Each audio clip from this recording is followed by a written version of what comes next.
Organic chemistry start कर रहे हैं, ठीक है। और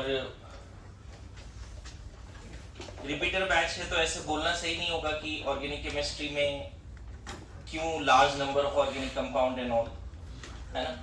थोड़ा सिलेबस बता के शुरू करते हैं। जनरली ऐसा बोला जाता है कार्बन के लार्ज नंबर ऑफ कंपाउंड्स होते हैं, एक separate branch of organic chemistry आ गया है।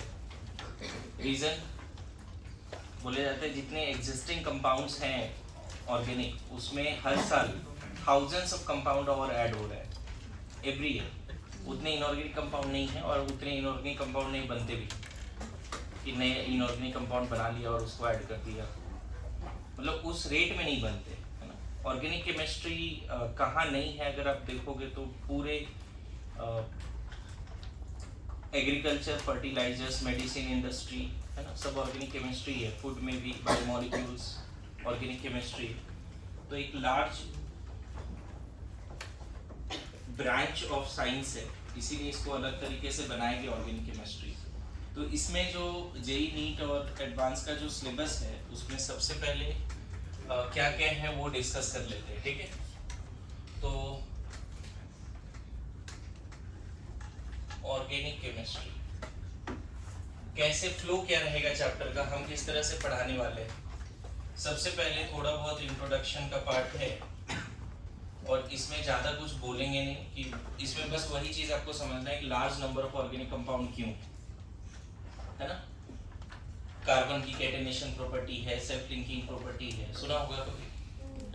कार्बन आपस में सिंगल बॉन्ड भी बनाता है, डबल बॉन्ड भी बनाता है, ट्रिपल बॉन्ड भी बनाता है, साइक्लिक स्ट्रक्चर भी बनाता है, इवन रिंग के अंदर पाई बॉन्ड भी स्टेबल है।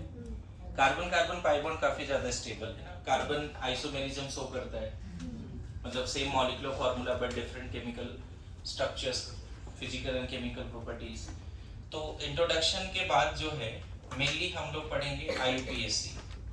आईयूपीएसी पढ़ने में ना सबसे पहले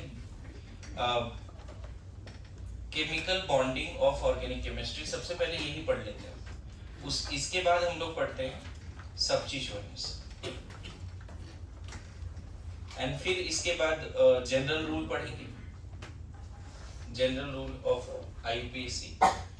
एंड इसके बाद हम लोग क्या करेंगे, सीक्वेंस में सबके नेमिंग करेंगे, अल्केन, है ना, अल्कीन, अल्काइन, समझ में आ रहा है। सबके नेमिंग करेंगे सीक्वेंस में, सीक्वेंस में सब आ जाएगा। मतलब इसमें ऐसे समझो कि 13-14 alcohol, phenol, ether, aldehyde, ketone, haloalkane, haloarene, है ना, एमाइंस, नाइट्रो कंपाउंड, जितना बोलोगे सब आ जाएगा। क्लियर है। एरोमेटिक हाइड्रोकार्बन, है ना, एरोमेटिक हाइड्रोकार्बन। फिर और क्या आने वाला है इसमें, 5th में, है ना, अल्काइल हेलाइड, 6th में एराइल हेलाइड, ऐसे चलेगा ना। 7th में अल्कोहल, 8 में फेनॉल।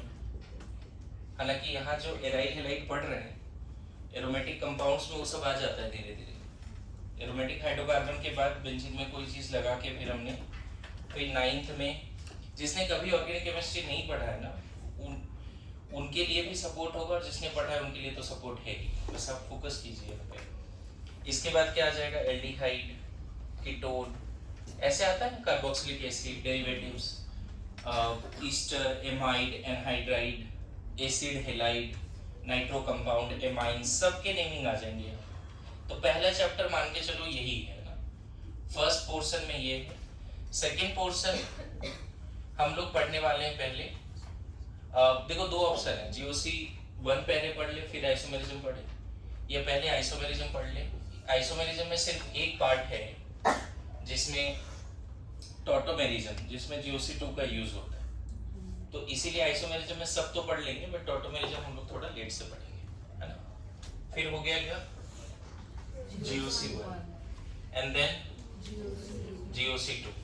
उसके बाद आता है चैप्टर वाइज, चैप्टर वाइज, है ना। जैसे इसमें हाइड्रोकार्बन हो गया, अल्कोहल, फिनॉल, ईथर हो गया, क्लियर है। तो इस तरह से हमारा फ्लो होगा पढ़ने का। इसमें भी देखेंगे कितने क्लासिफिकेशंस हैं, क्या है नहीं है। तो सबसे पहले जहां तक बात होता है इंट्रोडक्शन का, कार्बन के large number of organic compound क्यों है ना? वाई बताओ, why large number of organic compound, बताइए। सबसे पहला तो कैटेनेशन बोलोगे, नहीं? दूसरा कार्बन टेट्रावैलेंट है, नहीं? टेट्रावैलेंट कार्बन सुना है। कैटेनेशन क्या होता है? सेल्फ लिंकिंग प्रॉपर्टी, है ना, एक दूसरे आपस में जुड़ जाने का। और ऐसा भी नहीं सेल्फ लिंकिंग बहुत 3-4 भी नहीं है, 100 तक भी जा सकते हैं। जैसे कोई ऐसा एलिमेंट नहीं पीरियोडिक टेबल में, जैसे सल्फर का कैटेनेशन भी ठीक ठाक है लेकिन S8 तक जाता है, समझ गए ना? फास्फोरस का P4 तक होता है, लीनियर पॉलीमर होता है, लेकिन इसका कैटेनेशन ऐसा है कि, है ना, और इसकी कैटेनेटिंग पावर इसलिए भी इंपॉर्टेंट है कि कार्बन कार्बन जब बॉन्ड बनता है तो इसके पास लोन पेयर भी नहीं बचते।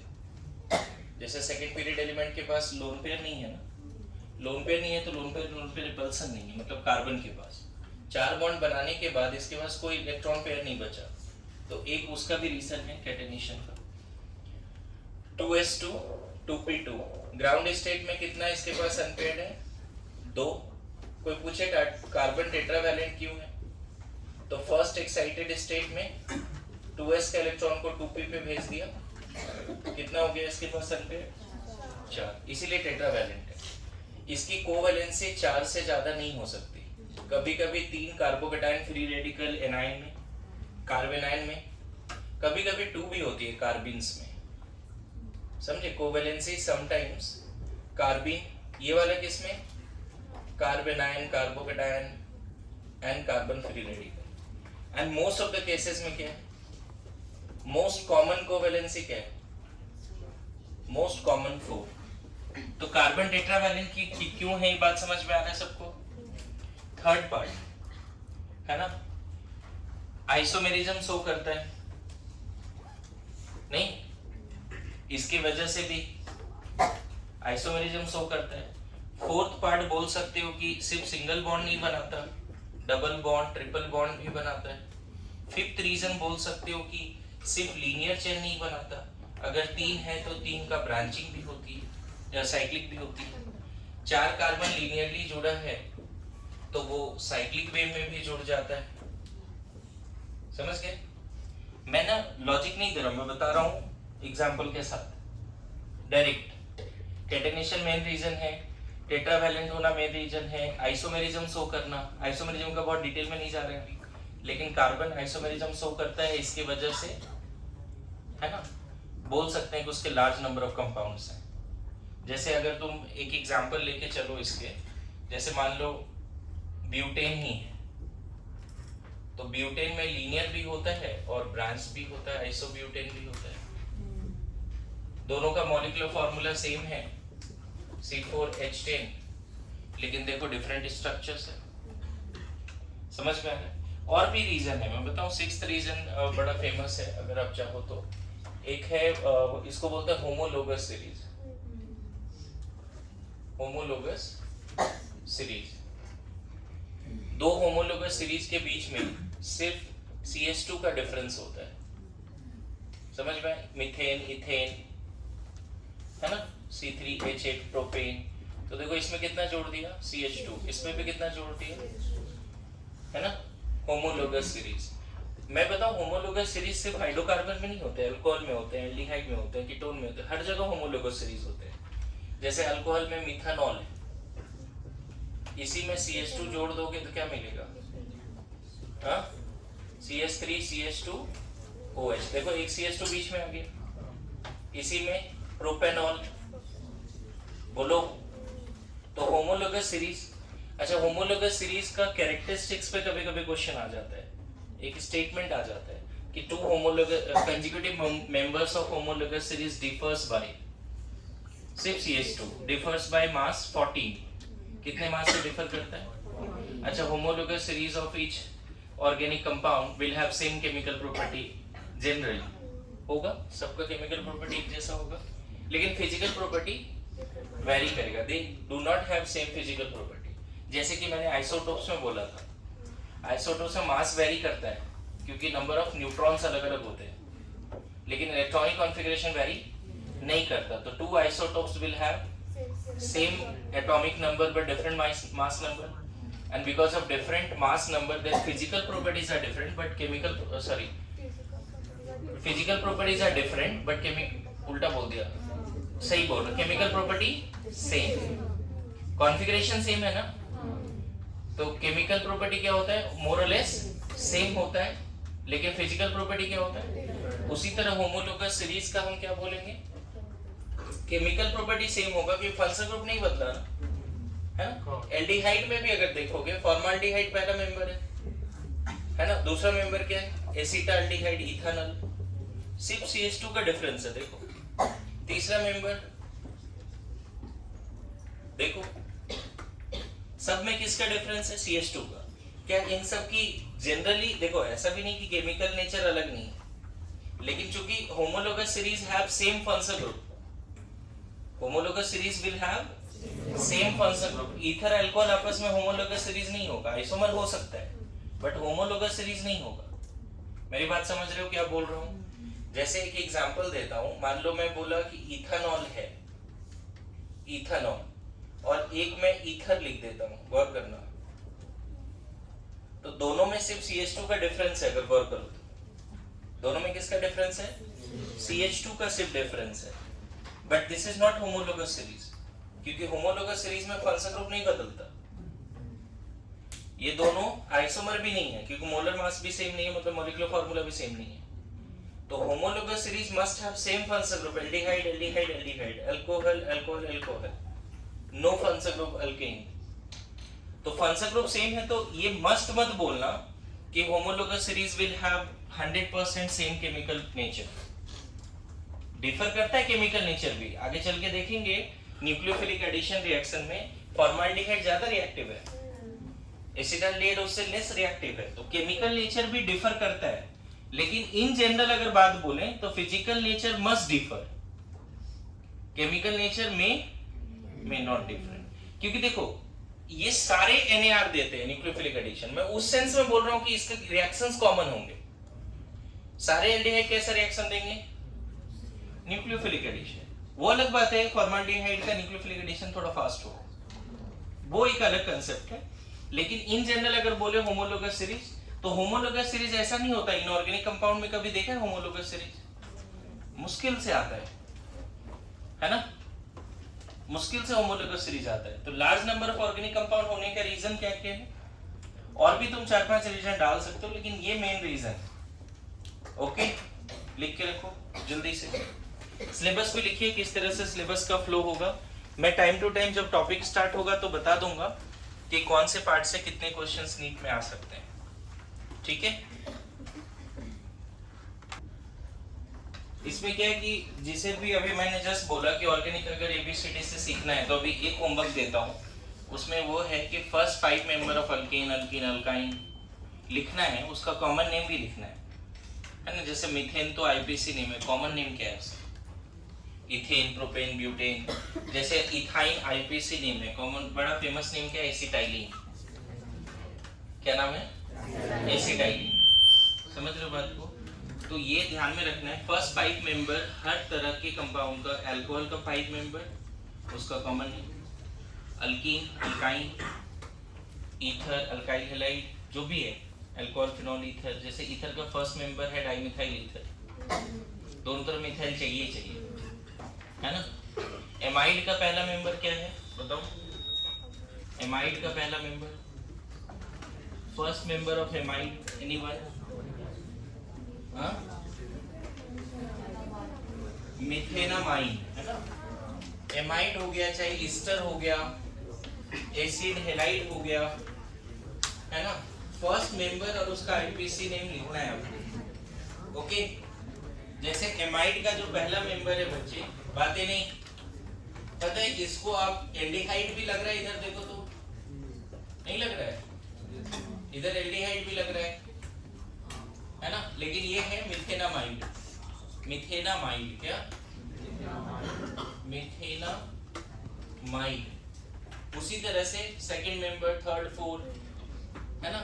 ईस्टर का पहला मेंबर क्या है, देखो ईस्टर में इधर एक आर चाहिए ही चाहिए, इधर एक चलेगा, अल्काइल मिथानोइड, क्या नाम है, अल्काइल मिथानोइड, क्लियर है। कीटोन का पहला मेंबर क्या है, तो कीटोन में कम से कम 3 कार्बन चाहिए, ये फर्स्ट मेंबर है जिसका नाम है एसीटोन। तो इसका होमोलोगस सीरीज अगर लिखना है तो बस CH2 ऐड करते जाओ, इसका होमोलोगस सीरीज लिखना है तो इधर CH2 ऐड करते जाओ, इधर भी चेंज कर सकता है लेकिन इधर बढ़ाना, एक फिर एक कार्बन और आ जाएगा। सेकंड मेंबर इसमें CH2 ऐड करोगे क्या हो जाएगा, इसका नाम हो जाएगा मिथाइल इथानोइड, क्या नाम हो जाएगा, मिथाइल इथानोइड। तो मेरा होमवर्क ये है, जो लोग ABCD से सीखना चाहते हैं, first 5 member her class of organic compound का लिखना है, IUPAC भी लिखना है और उसका कॉमन नेम भी लिखना है। होमोलोगस सीरीज के बारे में जो जज्बात था एक बार रिपीट कर देता हूँ कि generally all two conjugative homologous series differ by CH2. All member of homologous series generally having same chemical properties but different physical properties. बस इतना बात काफी होगा, थोड़ा और पढ़ सकते हो homologous series को लेके तो पढ़ लेना। Now next, why large number of organic compounds सबको समझ में आया, बोलो। कार्बोक्सिलिक एसिड का पहला मेंबर क्या है बताओ, फॉर्मिक एसिड, दूसरा एसिडिक, तो ये सब कॉमन नेम है, मिथानोइक इथानोइक, इसको शॉर्ट में ऐसे भी लिखते हैं, राइट। और देखो मैं बोलूं अगर ये होमवर्क में 10th वाले बच्चों को बताओ तो वो बड़ा प्यार से करेंगे क्योंकि उनको इंटरेस्ट है कि चलो कुछ सीख रहे हैं, मेरी बात समझ रहे हो। कम से कम अल्कोहल और एसिड तो लोग सीखते हैं 10th में, स्टेरिफिकेशन कम से कम एक रिएक्शन तो है, यस नो। एमाइंस का पहला मेंबर क्या है, CH3 NH2, अब CH2 ऐड करते जाओ नेक्स्ट मेंबर बनता जाएगा, बोलो। अब फेनॉल का नेक्स्ट मेंबर लिखने की जरूरत नहीं, फेनॉल अपने आप में एक कंपाउंड है और वो कोई क्लास ऑफ ऑर्गेनिक कंपाउंड नहीं है। फेनॉल अपने आप में, जैसे alcohol is the class of organic compound in which phenol is there, aromatic alcohol and normal alcohol. आगे चल के सीखेंगे एरोमेटिक अल्कोहल क्या होता है, नॉर्मल अल्कोहल क्या होता है ना। एमाइंस में भी एलिफेटिक एमाइंस है, एरोमेटिक एमाइंस है, सब नेमिंग का तरीका है, बताएंगे आगे चल के। तो पहला होमवर्क सबको समझ में आ गया, जिनको लगता है कि नहीं इससे फायदा होगा जरूर, हमें कॉमन नेम याद नहीं रहता और हम इससे कॉमन नेम याद कर सकते हैं, जैसे बोला ये बड़ा फेमस नाम है एसिटाइलिन, इसका नेक्स्ट मेंबर प्रोपाइन, समझ रहे हो, है ना। जैसे अल्कोहल में भी NCERT में जो मिथानॉल का नाम है कॉमन नेम और इथानॉल का जो कॉमन नेम है किसी को याद है,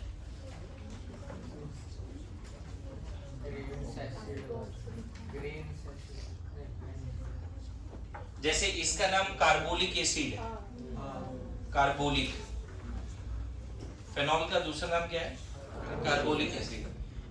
इथानॉल वगैरह वुड स्पिरिट बोलते हैं, मार्स गैस मीथेन वगैरह है।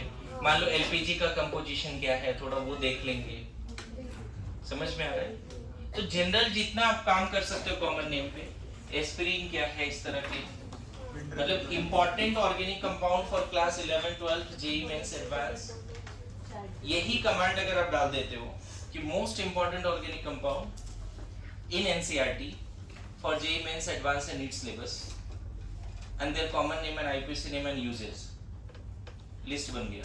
जैसे एस्पिरिन का फॉर्मूला किसी को याद है, एस्पिरिन ये है, एस्पिरिन नहीं, ये सेलोल का फॉर्मूला याद है, सेलोल। चलो कोई नहीं, कम से कम ये होमवर्क तो करोगे। फर्स्ट 5 मेंबर लिखने के बाद कम से कम 50 से 100 most important organic compound, DDT है, क्लोरोफॉर्म है, their common name, their IUPAC name and their uses. पता चला इसी से एक क्वेश्चन बन रहा है, 2 क्वेश्चन बन रहा है क्योंकि एग्जाम में कॉमन नेम दे दिया है और हमें आता है कॉमन नेम लिखने। जैसे टॉल्विन है, क्यूमीन है, अभी से क्यों ना इस पे ध्यान रखें, टार्ट्रिक एसिड बार बार आ जाता है कभी कभी, अरे समझ रहे हैं, कर लेंगे, ठीक है। नाउ नेक्स्ट पार्ट लिखो, बॉन्डिंग इन ऑर्गेनिक केमिस्ट्री। पहला क्वेश्चन डन है और उसमें होमवर्क भी डन है, ठीक है। पहला क्वेश्चन था large number of organic compound क्यों है, और फिर उसमें होमवर्क भी डन है, चलेगा। नाउ नेक्स्ट क्या है, बॉन्डिंग इन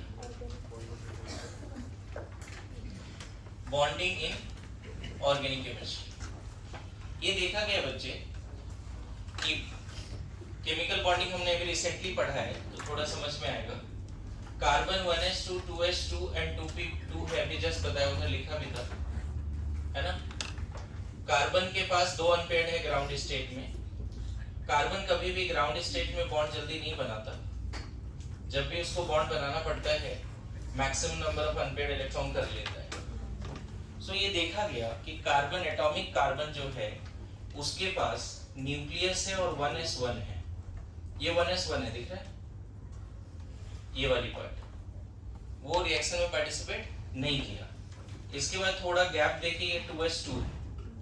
क्या है ये 2s2, समझ में आ रहा है 2s2। Now what happened, atomic carbon जो है, एटॉमिक कार्बन कैसा दिखता है और उसके बाद उसकी कितनी मॉडिफिकेशंस है उसमें बात करेंगे। ये 2px बोल देते हैं, ये 2py है ना, और एक 2pz बोल देते हैं ऐसे। मैं बताऊं एटॉमिक कार्बन के पास इस वाले रीजन में तो 2 इलेक्ट्रॉन है ही 1s वाले रीजन में, 2s वाले में एक रीजन है, एक इलेक्ट्रॉन है 2s में, एक्साइटेड स्टेट लिख रहा हूं 2s 2px 2py 2pz। इन सब में कितने कितने इलेक्ट्रॉन है, एक एक। ब्लू वाले लोब्स में एक इलेक्ट्रॉन, ग्रीन वाले में एक इलेक्ट्रॉन, है ना, रेड वाले में एक इलेक्ट्रॉन।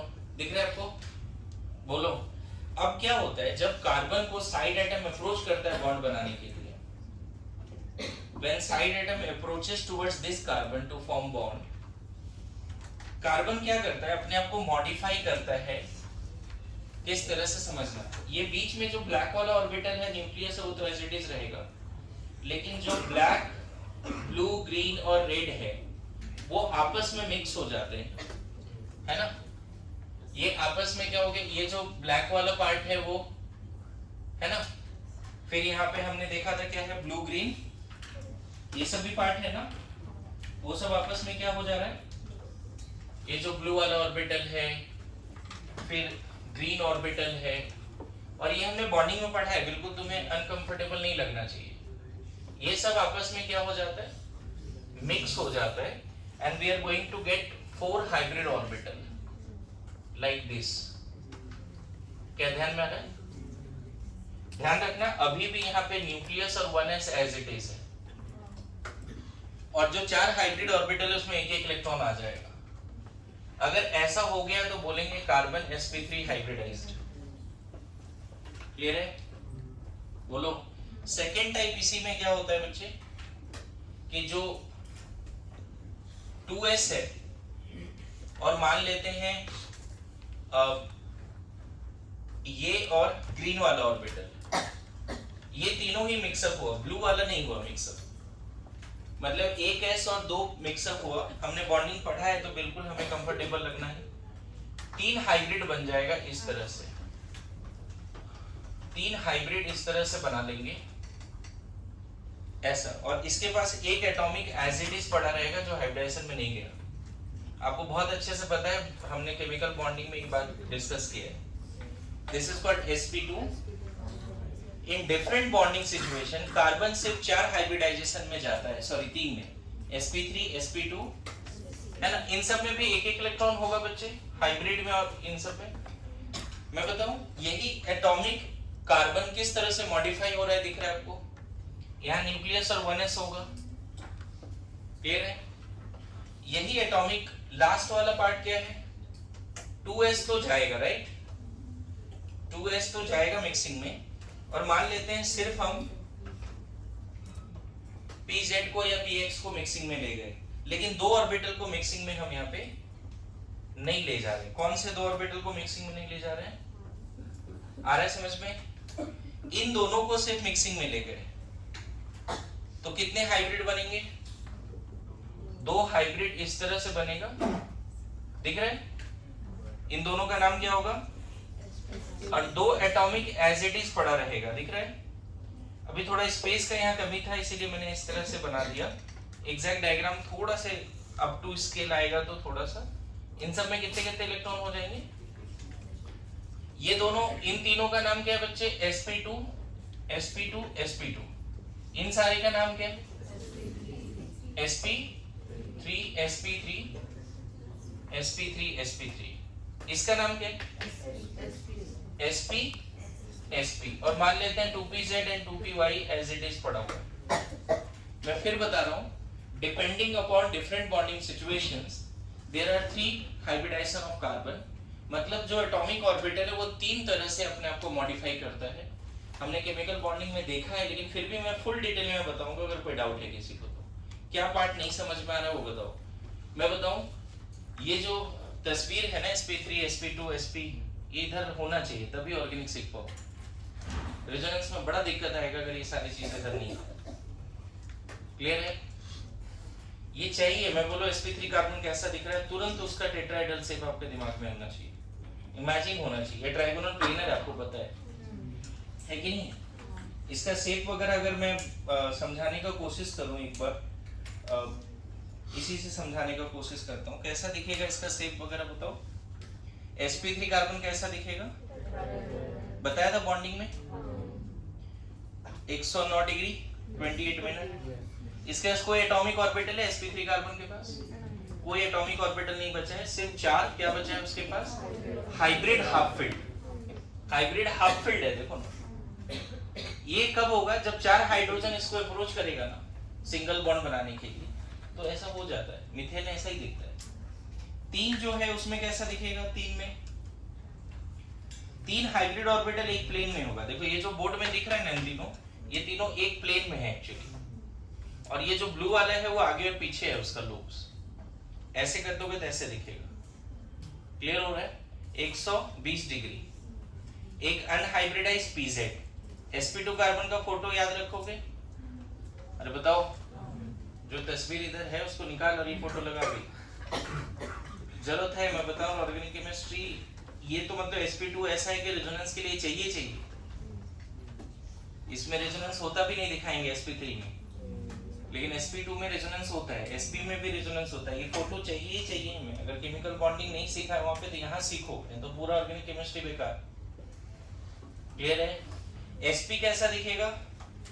2 हाइब्रिड हो जाएगा इस तरह से, राइट? 2 हाइब्रिड इस तरह से, ये बड़ा सा लोब होगा ऐसे और एक इधर होगा लीनियर, और इसके पास 2 एटॉमिक इस तरह से होगा। देखो एटॉमिक का लोब आगे पीछे, टॉप एंड बॉटम। क्लियर है? sp कार्बन में भी देखेंगे आगे चल के हाइब्रिडाइजेशन होता है। क्लियर है? सो हम क्या बोल सकते हैं कि जो एटॉमिक कार्बन है अपने आप को जब बॉन्ड बनाना होता है तो किस तरह से मॉडिफाई करता है? sp3 sp2 and sp। लिखिए इसको। आपने पहले भी लिखा है, मैंने केमिकल बॉन्डिंग में इथेन का डायग्राम बनाया, इथाइन का बनाया। मैंने ये भी बोला था केमिकल बॉन्डिंग में कि इथीन का जो पाई इलेक्ट्रॉन्स है उसका nodal plane molecular plane itself है। याद करो, कुछ केमिकल बॉन्डिंग याद आ रहा है? तो वो सारी चीजें हम लोग अभी फिर से रिवाइज करके आगे बढ़ेंगे। किसी को आता है तो ठीक है, नहीं आता है तो एक बार यहाँ पे ध्यान दीजिए। ठीक है, ये लिख लिया इधर। Now next part. इन सारे हाइब्रिडाइजेशन में कार्बन में क्या असर आता है, और हम इस तरह की चीजें, कुछ भी अनाप शनाप मत बोलो प्लीज, ध्यान रखो, है ना? देखो इसमें जो चेंज आते हैं, थोड़ा सा हाइब्रिडाइजेशन में जो ऑर्बिटल्स के साइज का बात करें तो जैसे sp3 कार्बन का जो ऑर्बिटल है वो कुछ ऐसा आप बनाना, sp2 में थोड़ा सा ऐसा, एंड sp3 में स्फेरिकल नेचर थोड़ा ज्यादा है ऐसा। sp सॉरी, इसमें परसेंटेज s कितना है, परसेंटेज p कितना है? तो 25 एंड 75, 33.33, 66.67, नहीं सही है? एंड 50% बातें नहीं प्लीज।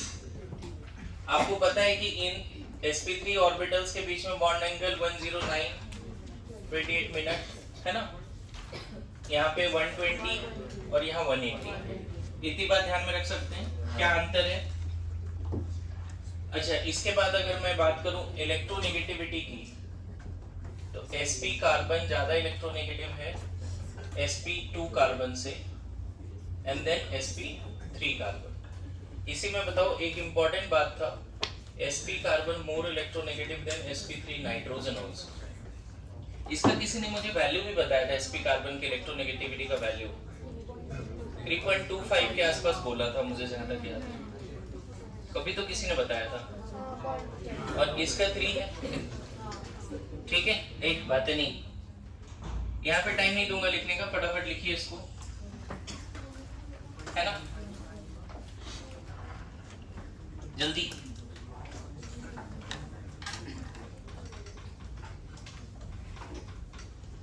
तो एटॉमिक कार्बन किस तरह से मॉडिफाई होता है वो हमने सीखा अभी।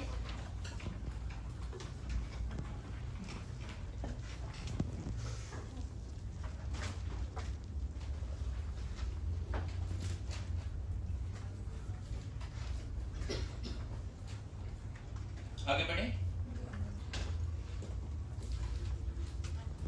नाउ अगर मैं बात करूं अल्केन्स का, तो इन अल्केन ऑल कार्बन क्या होता है sp3। अगर फर्स्ट मेंबर अल्केन का बात करें मीथेन का, देखो sp3 कभी भी होगा तो सिग्मा 4 बनेगा, पाई बॉन्ड 0, ये याद रखना है। ऑर्गेनिक केमिस्ट्री में स्टेरिक नंबर मत लगाओ, कार्बन का सिग्मा पाई काउंट करो और बता दो हाइब्रिडाइजेशन क्या है। कार्बन का सिग्मा पाई काउंट कीजिए और हाइब्रिडाइजेशन बता दीजिए, ठीक है। तो मीथेन में क्या होता है, 4 सिग्मा है और पाई तो 0 ही है, तो हो गया sp3। मीथेन में कार्बन, देखो ये तरीका है, एक रिप्रेजेंटेशन है, ऐसे भी दिखाते हैं, है ना। और इसको ऑर्बिटल लेवल पे अगर दिखाना है तो 4 हाइब्रिड ऑर्बिटल इस तरह से दिखाइए और सारे हाइब्रिड ऑर्बिटल के साथ एक एक हाइड्रोजन। तो मीथेन में सारे ओवरलैपिंग कैसे हैं, 4 सिग्मा है एंड सारे sp3 1s ओवरलैपिंग, सारे sp3 1s ओवरलैपिंग है, ठीक है। कुछ लोग मीथेन का जो डायग्राम है ऐसे भी, ये 2 तो दिखाई दिया, कुछ लोग ऐसे भी दिखाते हैं वेस्ट डैश में, नहीं वेस्ट डैश में। यहाँ पे इसका मतलब क्या है, जो लोग फर्स्ट टाइम देख रहे हैं, ये दोनों बॉन्ड बोर्ड पर है एंड ये आउटसाइड द बोर्ड है and that's way into the board. Clear है, बोलिए मीथेन समझ में आया? जल्दी जल्दी लिखिए। इथेन में क्या कर सकते हैं हम लोग, देखो एक मॉलिक्यूल को रिप्रेजेंट करने का कितना तरीका हो सकता है वो सारा यहाँ डिस्कस करने वाले हैं हम लोग। जैसे इथेन C2H6, ये जो पहला पार्ट है बच्चे, ये कंडेंस स्ट्रक्चरल फार्मूला है, या कंडेंस स्ट्रक्चरल मॉलिक्यूलर फार्मूला ये है, not condense structural formula, this is molecular formula. दूसरा अगर इसी में किसी ने ऐसे लिख दिया तो कंडेंस स्ट्रक्चरल फार्मूला लिख दो। तीसरा ऐसे भी लिख सकते हैं, carbon carbon, hydrogen double bond तो बनाता नहीं बच्चे, तो आप इस तरह से दिखा सकते हो, दिस इज सिर्फ स्ट्रक्चरल फार्मूला बोल दो, है ना।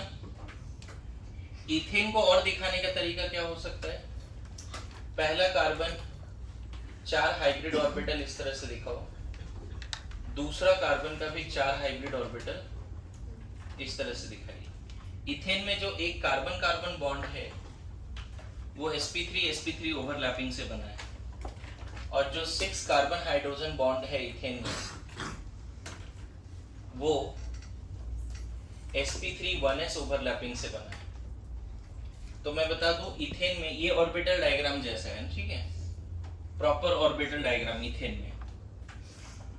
इथेन में सिग्मा है टोटल 7 और 7 सिग्मा में एक sp3 ओवरलैपिंग वाला है। मैं बताऊं अभी ना, मैं ये कोशिश कर रहा हूं आपको इस लेवल पे लेके जाऊं कि आप कंपाउंड देखो और हर कार्बन के बारे में बात करो कि इसका हाइब्रिडाइजेशन ये है, इतने सिग्मा है, इतने पाई है, हर बॉन्ड किस तरह के ओवरलैपिंग से बना है वो लेवल अटेन करना है। अभी लेक्चर का ये मेन पर्पस है कि कोई भी मॉलिक्यूल में किसी भी बॉन्ड के बारे में आप कमेंट कर सकते हो कि किस तरह के ओवरलैपिंग से बना है। जैसे इथेन का जो कार्बन हाइड्रोजन बॉन्ड है वो ये वाला 6 और ये 1। इथेन में सिर्फ एक बॉन्ड है कार्बन कार्बन वाला जो sp3 ओवरलैपिंग से बना है। बाकी रिमेनिंग बॉन्ड कैसे बना है? sp3 1s ओवरलैपिंग से बना है। इथेन में कोई पाई बॉन्ड नहीं है और sp3 कार्बन कितना है इथेन में? तो 2। पाई बॉन्ड कितना है इथेन में? एक भी नहीं। पाई बॉन्ड है क्या? नहीं। सारे सिग्मा है, पाई बॉन्ड नहीं है। अभी देखो जो डायग्राम मैं बना रहा हूँ यहाँ पे इथेन के लिए है ना, वो सारे डायग्राम बनाने हैं। जैसे एक मॉलिक्यूलर फार्मूला है, condense molecular formula, structural formula, फिर एक स्ट्रक्चर 9-10 में ऐसे भी दिखाते थे इथेन को। डज इट मीन कि सारे एंगल 90 डिग्री? क्या इथेन के सारे एंगल्स 90 डिग्री हैं बॉन्ड्स के बीच में? ऐसा रिप्रेजेंट करोगे तो बिल्कुल लगेगा 90 डिग्री है, लेकिन आपको बता दो इथेन में सारे एंगल 109 है, क्योंकि हाइब्रिड ऑर्बिटल्स के बीच में क्या एंगल है? 109। तो इसमें अगर तुम चाहो तो ऐसा भी दिखा सकते हो कि ऐसा, देखो ध्यान देना, मैंने दिखा दिया ये तीनों बोर्ड पर है, ठीक है। इसको आउटसाइड द बोर्ड ऐसे दिखा सकते हैं और इसको इनटू द बोर्ड, यहाँ भी outside the board, into the board. देखो ये वेज डैश बोलते हैं इसको, वेज डैश रिप्रेजेंटेशन। इथेन का ये वेज डैश रिप्रेजेंटेशन भी यहाँ से पता चलता है कि हाँ सारा बॉन्ड एंगल कितना है। देखो 109, यहाँ भी कितना 109, ये भी 109 है, ये भी 109, सारे 109 है। इथेन समझ में आया? बोलो सबको आ रहा है समझ में इथेन में? यहाँ पे कुछ चीजें और क्लियर करूंगा ताकि आपको समझ में आए कि कभी भी इस तरह से ऑर्गेनिक केमिस्ट्री में कोई मॉलिक्यूल दिखे तो ये डिकोड करना है पैरेलली कि वो किस तरह का रिप्रेजेंटेशन है ना। इधर वाला पार्ट हो गया सबका। अभी जैसा होमवर्क दिया था ना बच्चे कि फर्स्ट 5 मेंबर का कॉमन नेम और ये, अभी कोशिश करेंगे फर्स्ट फ्यू मेंबर्स का ऑर्बिटल एनालिसिस भी करना, जैसे मैंने मीथेन इथेन का किया orbital analysis first few members का। क्लियर है? अगर आप इथेन को देखोगे तो इथेन में है ना, और थोड़ा पेन तो एक जैसा क्या करते हैं, इथेन मीथेन तो ऐसा था ना, मीथेन ऐसा था, बोलो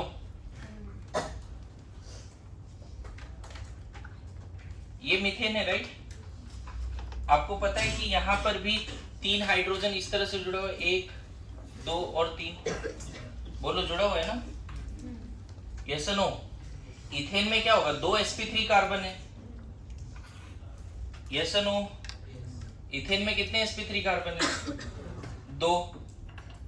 तो इथेन का कहीं ना कहीं ये स्ट्रक्चर होने वाला है, देखो दिख रहा है 3D में ये स्ट्रक्चर होने वाला है, दिख रहा है इथेन का, बोलो। और पता है कार्बन कार्बन सिंगल बॉन्ड के रोटेशन पॉसिबल है, फ्री रोटेशन।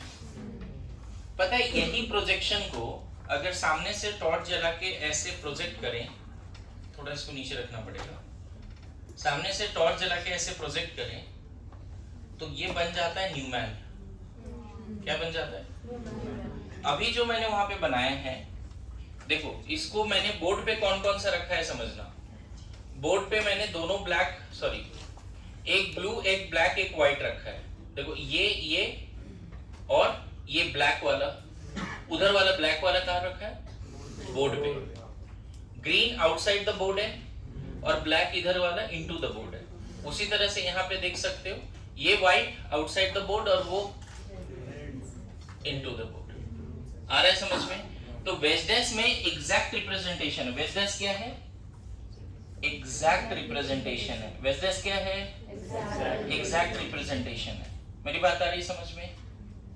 क्या सबको आइडिया लग रहा है? इसका न्यूमैन बनाओ एक बार, आगे कोई सामने आ जाओ, न्यूमैन बनाओ इसका जल्दी से। मैं बताता हूँ क्यों इसको होल्ड करके रख रहा हूं तो समझ में आएगा कि न्यूमैन कैसे बन रहा है। एक मिनट रुक जाओ, एक मिनट।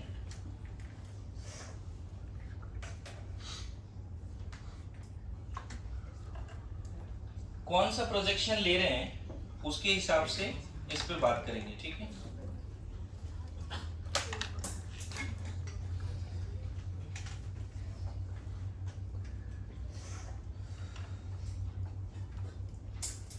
सॉरी,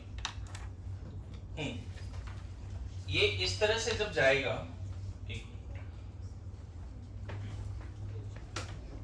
देखो अभी अभी अब ध्यान देना, अब सही है। ये जब सामने से टॉर्च जलाएंगे तो जो फ्रंट कार्बन को मैंने होल्ड करके रखा है वो डॉट बन गया, देखो वहां पे दिख रहा है, और बैक कार्बन को जो होल्ड करके रखा है वो सर्कल बन गया, दिख रहा है। अब फ्रंट कार्बन में 3 बॉन्ड दिखेगा, ये देखो ब्लैक वाला भी ड्रॉ हुआ है, ये कौन सा ड्रॉ हुआ है उधर, पिंक जो भी, और इधर व्हाइट वाला दिख रहा है। उसी तरह बैक कार्बन नहीं, कंप्लीट हमने एक लिस्ट बनाया, देखो सब एक दूसरे के पीछे है यहाँ पे, क्लियर हो रहा है जी। कभी कभी इथेन आपको इस अंदाज में भी दिखेगा, दिस इज ऑल्सो एक मिनट, न्यूमैन प्रोजेक्शन ऑफ क्या है, ये इथेन है। अगर मैंने बैक वाले कार्बन को रोटेट कर दिया तो अभी देखो सारे CH बॉन्ड एक दूसरे के पीछे नहीं है, दिख रहा है। तो ये क्या बन रहा है, अभी ये क्या बन रहा है, स्टैगर्ड, दिख रहा है, सब एक दूसरे के पीछे नहीं। डॉट से निकालो उसको, फ्रंट वाले को जो भी बनाया ना, डॉट से लेके जाओ लाइन, हाँ पूरा वहां से सर उधर ले जाओ, पूरा लाइन, पूरा सॉलिड ड्रॉ करो लाइन उसको, हाँ जैसे वहां किया था, इधर भी सही करो, जैसे वो ड्रॉ किया ना फ्रंट में, देखो तीनों लाइन ड्रॉ किया है कि नहीं, हाँ ठीक है, चलो सही है, अभी सही है जी। बोलो, फ्रंट कार्बन से 3 CH बॉन्ड, वो भी न्यूमैन है, ये भी न्यूमैन है, समझ गए। बोलो, इसी को अगर साइड व्यू से प्रेजेंट करें तो सोहर्स बनता है, बना पाओगे साइड व्यू से, सही है। इसी के पैरेलल 3 लाइन ड्रॉ करो, जो वहां ड्रॉ किया उसके पैरेलल। एक मिनट में बता देता हूं सोहर्स कैसे बनेगा, समझ गए सब लोग, बैठ जाओ। देखो सोहर्स, कैमरा के सामने लोग डर जाते हैं, है ना। सोहर्स इसी का साइड व्यू है ना। सोहर्स में ऐसे दिखा सकते हो, देखो ये दोनों पैरेलल ऐसे दिखा दो, ऐसा, यहाँ ऐसा, यहाँ ऐसा। ये क्या है, सोहर्स, किसका सोहर्स है, इक्लिप्स्ड का। गौर करो तो देखो, इसके पीछे ये, इसके पीछे ये, दिख रहा है। और इसी में अगर तुम्हें इक्लिप्स का नहीं बनाना है तो ऐसे दिखाना पड़ेगा, देखो क्लियर है। देखिए ये स्टैगर्ड है, क्लियर हुआ जी। एक और प्रोजेक्शन मुझे यहीं पे दिखाना था जो मैं भी नहीं दिखा पाया, है ना, जिसको बोलते हैं फीसर। इथेन का फीसर भी दिखाया जा सकता है, इथेन का फीसर भी दिखाया जा सकता है। मैं चाहता हूं अभी अंडरस्टैंडिंग रहे, आगे चल के आइसोमेरिज्म में कितने तरह से एक मॉलिक्यूल को रिप्रेजेंट किया जाता है, क्योंकि उसको कॉपी में लिखना है। 3D में तो वो कैसा दिखता है, 3D में वो कैसा दिखता है, क्लाउड नेचर। अगर एक्चुअल में उसको देखोगे, देखो ये भी इथेन है बच्चे, बोलो है। थोड़ा सा होल्ड करने में दिक्कत आ रही है, समझ में आ रहा है। इसको ऐसे प्रेजेंट करना होगा, ऐसे, जैसे अभी हमने क्या किया था, दोनों कार्बन को, मैक्सिमम नंबर ऑफ कार्बन को हॉरिजॉन्टल लाइन में रखकर प्रोजेक्शन लिया था तो न्यूमैन बना। 2 कार्बन है, दोनों को देखो हॉरिजॉन्टल लाइन में रखा है, दिख रहा है सभी को। 2 कार्बन है, दोनों को हॉरिजॉन्टल लाइन में रखा है और उसके प्रोजेक्शन लिया, क्या बना, न्यूमैन। इसी को हॉरिजॉन्टल में रखते हुए साइड व्यू से लिया तो क्या बना, सोहर्स। अब मैं क्या कर रहा हूं, इस पर्टिकुलर पॉइंट को वर्टिकल लाइन में रख रहा हूं, मैक्सिमम नंबर ऑफ कार्बन को कहां रख रहा हूं, वर्टिकल लाइन में। बताओ अभी वर्टिकल लाइन में रखने से क्या तुम्हें ये समझ में आ रहा है कि 2 ग्रुप तुम्हारे तरफ पॉइंट हो गए हैं, बोलो कौन से 2 ग्रुप तुम्हारे तरफ पॉइंट हो गए हैं, दिख रहा है? दोनों व्हाइट वाला अवे फ्रॉम द वीवर है, दोनों व्हाइट वाला अवे फ्रॉम द वीवर है, और ऊपर जो ब्लैक एंड ग्रीन है वो तुम्हारे साइड है, और नीचे भी जो ब्लैक एंड ब्लू है वो किसके तरफ है? तुम्हारे तरफ है। अब यहाँ सामने से टॉर्च जलाओगे, समझ गए? तो क्या होगा? वर्टिकल लाइन आएगा, दो हॉरिजॉन्टल लाइन आएगा, एक वर्टिकल लाइन आएगा। पता है शैडो में दोनों व्हाइट और जो पिंक है वो एक लाइन में आ जाएगा। क्या बात मानते हो? शैडो में दोनों व्हाइट और पिंक एक लाइन में आ जाएगा, यस और नो? और शैडो में जो ग्रीन और उधर जो ब्लैक है वो भी हॉरिजॉन्टल लाइन में आएगा। बोलो, एक और हॉरिजॉन्टल लाइन आएगा शैडो में, कौन सा? Blue and black. दिख रहा है? तो ड्रॉ कर दो इसका फीचर जल्दी से। अगर देखो आपको समझना पड़ेगा फीचर में, उधर ऊपर ड्रॉ करो। हाँ, एच दिखाओ, एच ऊपर दिखाओ, बस एच दिखाओ वहां पे। वहां एच लिखो, कुछ नहीं, बस वहां एच लिखो। हाँ, बीच में दो हॉरिजॉन्टल लाइन, तो बीच में नीचे, थोड़ा और नीचे, हाँ, एक और नीचे, हाँ, सब जगह एच दिखा दो। हाँ बिल्कुल, हाँ नीचे एच दिखाओ। देखो अगर आप सही में इसका प्रोजेक्शन लोगे ना, शैडो में ऐसा दिखेगा। फीचर में जो हॉरिजॉन्टल लाइन में होता है वो टुवर्ड्स द व्यूअर होता है, और जो वर्टिकल लाइन में होता है वो अवे फ्रॉम द व्यूअर होता है। पता है, ये और ये एच, ये दोनों व्हाइट लाइन है, देखा? और ये ग्रीन ब्लैक और blue black towards the viewer. Clear है? ध्यान रखना, इसको अगर मैं मैक्सिमम नंबर ऑफ कार्बन को हॉरिजॉन्टल में रख के प्रोजेक्शन लूं तो न्यूमैन, और साइड में प्रोजेक्शन लूं तो सॉहर्स। मैक्सिमम नंबर ऑफ कार्बन को वर्टिकल लाइन में रख के प्रोजेक्शन ले तो फ्रीजर। बहुत लोगों को आइडिया नहीं है, मैं बताऊं, सब देखा होगा, लेकिन अभी तुम लोग सीख पाओगे इस बात को। अगर हमारे पास मॉलिक्यूलर मॉडल होता तो और अच्छे से मैं समझा पाता, है ना? ठीक है, वो था भी, एक और ऑर्डर करना पड़ेगा, उधर छूट गया। ठीक है, पुराने इंस्टीट्यूट बोल। सर आप बाहर फैकल्टी दिखाने में शर्माते नहीं हो, यहाँ पे क्यों शर्मा रहे हो? मैं शर्मा नहीं रहा हूँ, मैं क्यों शर्माऊंगा? एक्सपीरियंस है तो एक्सपीरियंस है।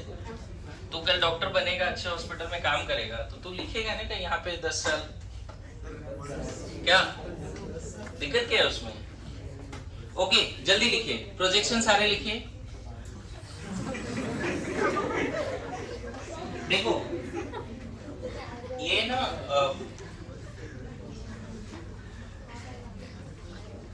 सोहर्स कारपेंटर का एक बेंच टाइप का होता है जिस पर वो लकड़ी को छीलने का काम करता है, उसको सोहर्स बोलते हैं। उसमें ना ये सब दिखता है, ये वाला पार्ट नहीं दिखता, तो उसके बेसिस पे इसका नाम है। ये क्या है? फीचर। ये भी सोहर्स है, मतलब ये दोनों ही सोहर्स है। ये क्लिप्स्ड है, ये स्टैगर्ड है। ये दोनों न्यूमैन है, ये क्लिप्स्ड है।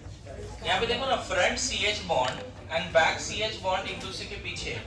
आगे चल के जब पढ़ाऊंगा ना मैं आइसोमेरिज्म कन्फर्मर, तो वहां पे एक टर्म है डाइहेड्रल एंगल, बताएंगे इक्लिप्स में 0 होता है डाइहेड्रल एंगल। मैं अभी क्यों ये सब इंट्रोडक्शन दे रहा हूं? क्योंकि अभी से आपको डर नहीं लगना चाहिए कोई भी स्ट्रक्चर को देखकर। आपने कोई ऑर्गेनिक केमिस्ट्री में कोई स्ट्रक्चर देखा, आप थोड़ा कंफर्टेबल रहो कि हाँ ठीक है, ये एक प्रोजेक्शन ही है किसी मॉलिक्यूल का। अच्छा, इसमें एक चीज और जो रिप्रेजेंट करने का तरीका है, जो लोग बोलते हैं बड़ा फेमस है, बॉन्ड लाइन नोटेशन। तो इथेन में बस एक लाइन ड्रॉ कर देते हैं, जो कार्बन कार्बन बॉन्ड है ना बस वो दिखाते हैं। बॉन्ड लाइन नोटेशन में या तो ऐसे दिखा दो CC सिंगल बॉन्ड, या सिर्फ एक लाइन ड्रॉ कर दो। मैं बताऊं, उस लाइन का कॉर्नर एक कार्बन को रिप्रेजेंट करता है। अभी बॉन्ड लाइन नोटेशन भी सीखेंगे। मैं बताऊं, कुछ बच्चे ऐसे भी जिसको बॉन्ड लाइन नोटेशन में भी दिक्कत आती है ना, इस क्लास में भी होंगे लोग, बताएंगे नहीं, लेकिन जिनको नहीं आ रहा है दिक्कत, वो ये सोच रहे हैं कि नहीं बहुत बेकार है वगैरह वगैरह, वो बंद करो सोचना। सबके बारे में सोच के पढ़ाई चलेगी। तो क्या क्या प्रोजेक्शन है? अच्छा एक बात तो समझ में आया ना कम से कम अभी कि फीचर जब भी बनते हैं मैक्सिमम नंबर ऑफ कार्बन कहाँ होता है? Vertical line. और जब भी न्यूमैन बनता है मैक्सिमम नंबर ऑफ कार्बन कहाँ होता है? Horizontal line. मेरी बातें आ रही है समझ में?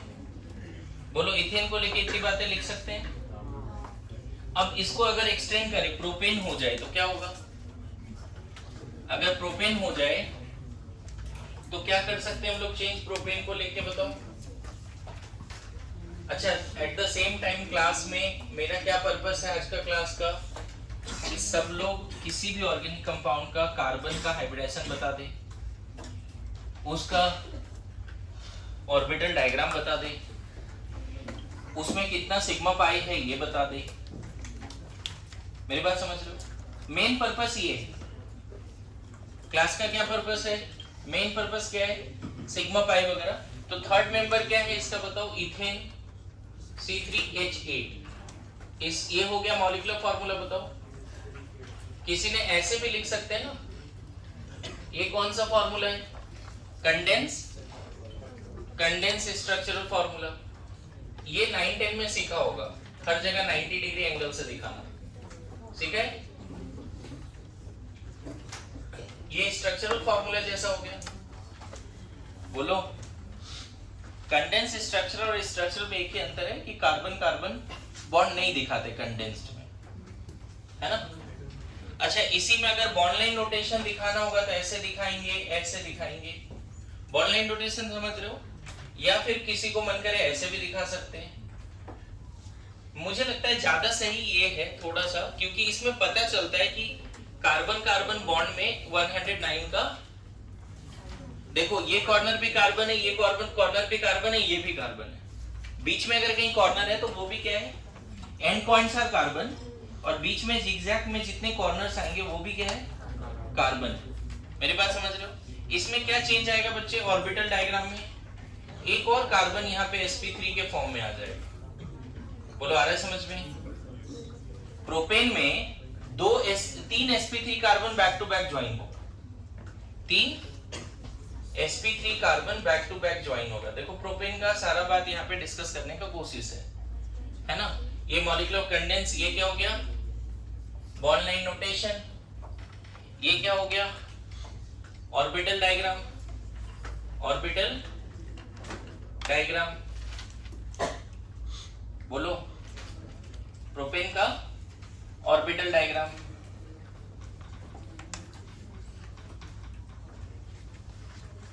आ रहा है समझ में चीजें?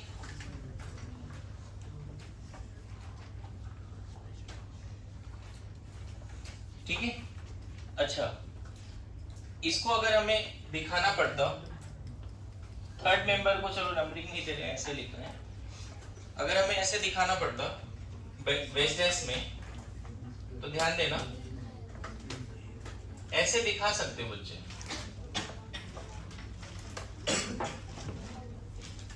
बेस डैश में देखो ऐसे दिखा सकते हो। ये जो भी अभी दिखाया मैंने वो कहां पर है? बोर्ड पर। सारे कार्बन में क्या है? इसके पास दो ग्रुप होगा, एक आउटसाइड द बोर्ड, एक इनटू द बोर्ड। दिख रहा है? यहाँ पे दो ग्रुप होगा आउटसाइड द बोर्ड। मैं बताऊं टेट्राहेड्रल कार्बन का चारों बॉन्ड कभी भी आप ऑन द प्लेन नहीं रख सकते। अगर इस तरह से आप कॉपी में ड्रॉ करते हो तो मैं बता दूं, अगर ये डायग्राम आप कॉपी में ड्रॉ करते हो, गौर करना, तो मैं बोलूंगा ये सब सिर्फ कॉपी पे है जो ब्लैक लाइन से लिखा है। ये wedge outside the copy, outside the copy, outside the copy, ये into the copy, into the copy, into the copy, like that. इसमें ये हो गया क्या? Wedge dash projection. क्या हो गया? Wedge dash projection. अब मैं बात करता हूं टोटल सिग्मा कितने हैं बच्चे? टोटल सिग्मा 3 3 6 2 8 और कार्बन कार्बन के 2 10 सिग्मा है। कितने हैं? 10 सिग्मा बॉन्ड है। 10 सिग्मा में देखो दो जो सिग्मा है वो ना sp3 ओवरलैपिंग से बना है। मानते हो? आपको देखो एकदम ऑर्बिटल डायग्राम में क्लियर है। sp3 ओवरलैपिंग से बने हैं। और 8 सिग्मा कैसे बना है? sp3 1s ओवरलैपिंग से। अब इसका मैं अभी न्यूमैन और सॉवर्स और वेस्टेस वगैरह नहीं दिखा रहा। अगर फिशर दिखाना होगा तो वर्टिकल लाइन में 3 हॉरिजॉन्टल ड्रॉ कर देना, समझ गए? 3 हॉरिजॉन्टल, ये जितना भी दिख रहा है हॉरिजॉन्टल में वो टुवर्ड्स द व्यूअर है। क्लियर है? यहां तक समझ गए सब लोग? बोलो डन। आगे बढ़े। अब इसमें अगर मान लो मैं ब्यूटेन बीच में लाता हूं, क्या ही फर्क पड़ेगा, एक और इधर चला जाएगा। ब्यूटेन यहां से भी जुड़ सकता है, इसीलिए नॉर्मल ब्यूटेन आइसोब्यूटेन होता है। एक और कार्बन लाओगे तो बीच वाले कार्बन से जुड़ेगा या एंड वाला, दोनों तो सेम ही है। इसीलिए ब्यूटेन में 2 स्ट्रक्चर पॉसिबल है ना। चेन आइसोमर होने के लिए अल्केन चेन आइसोमर तब शो करता है जब मिनिमम 4 कार्बन हो। ये भी आइसोमेरिज्म का इंपॉर्टेंट क्वेश्चन है कि to show isomerism, chain isomerism, how many carbons are needed for alkene? Minimum 4। पहला 2 कार्बन से बैक टू बैक जुड़ जाता है, 2 अगर जुड़ गए तो तीसरा कार्बन किसी एक से जुड़ेगा तो लीनियर ही बनेगा ना। 3 कार्बन से कभी ब्रांचिंग नहीं हो सकती। 4 कार्बन आएगा तब, अब देखो चौथा कार्बन इधर और इधर जुड़ गया तो लीनियर ब्यूटेन, बीच वाले कार्बन से जुड़ गया तो आइसोब्यूटेन। तो मैं अब इसके आगे वाले मेंबर्स में नहीं जाता हूं, चलेगा? बोलो। मैं ये पार्ट ऑर्गेनिक केमिस्ट्री में पढ़ाया था लेकिन अभी दोबारा पढ़ा रहा हूं, है ना? डन? लिख लिया क्या सबने? और टाइम चाहिए लिखने के लिए? लिखो, जल्दी लिखो, जल्दी लिखो। लिखना है बच्चे, प्लीज लिखिए। नेक्स्ट देखो, ethene. First member of alkyne क्या है बच्चे? इथीन।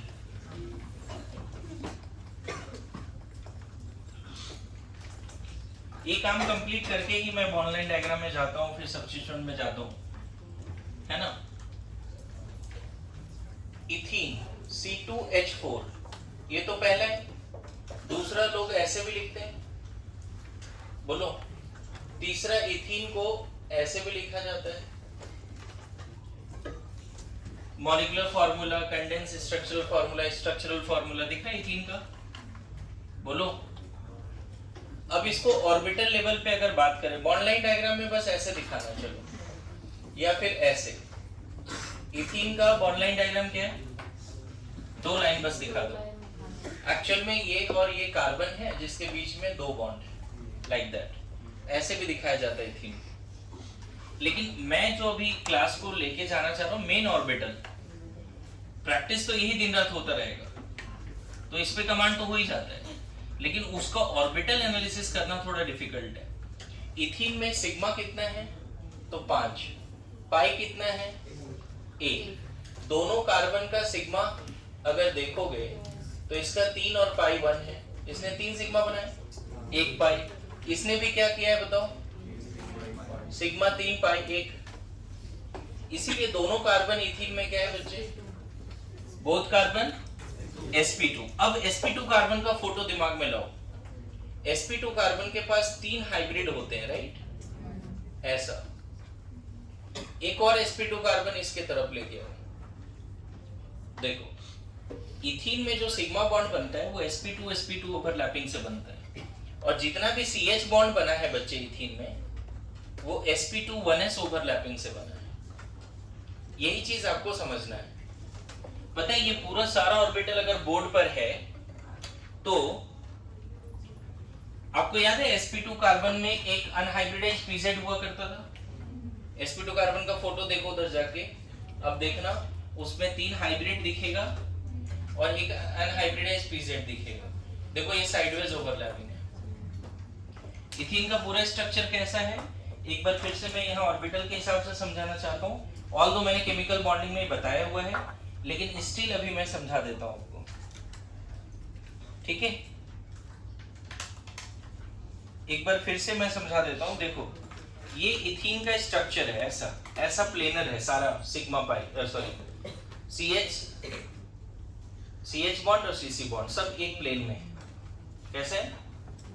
सब एक प्लेन में, सब बोर्ड पर है, दिख रहा है? और लेकिन फ्रंट और बैक दोनों कार्बन जिसको मैंने होल्ड करके रखा है उसके पास क्या है? PZ है ना? दो पेन से दिखा सकते हैं PZ। आ जाओ, देखो जल्दी, आराम से। मैंने ये क्वेश्चन बोला था एक बार, एम्स में आया हुआ है। देखो ये जो दोनों PZ है, इसका पाई, ये साइडवेज ओवरलैपिंग से पाई बॉन्ड बनाता है। क्या बनाता है ये? साइडवेज ओवरलैपिंग से पाई बॉन्ड बनाता है। आ रहा है समझ में? और पाई इलेक्ट्रॉन क्लाउड्स छोड़ दो, ये साइडवेज ओवरलैपिंग से क्या बना दिया?